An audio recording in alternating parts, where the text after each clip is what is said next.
এটা কি হচ্ছে? এটা চিকেন চাপের গ্রেভি রেডি হচ্ছে। চিকেন চাপের গ্রেভি। আর এদিকে কি হচ্ছে এটা? এটা বিরিয়ানি আলু বসানো হয়েছে।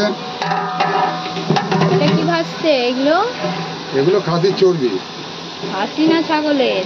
ছাগলের চর্বি যারা খায় তারা নিশ্চয়ই বুঝতে পারবে কোনটা ছাগল কোনটা খাসি।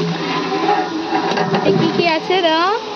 এই লঙ্কার গুঁড়ো, লবণ, তেল, খাসির চর্বি, আলু।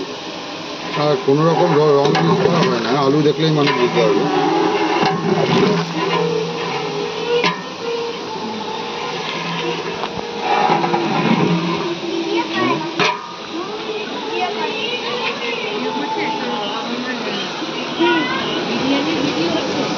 এর মধ্যে আরো কি কি যাবে চিকেন কষায়? চিকেন কষা যেগুলো যায় আদা, রসুন, পেঁয়াজ, জিরে গুঁড়ো, ধনে গুঁড়ো, হলুদ গুঁড়ো, কস্তুরি মেথি, কাজু, মগজ।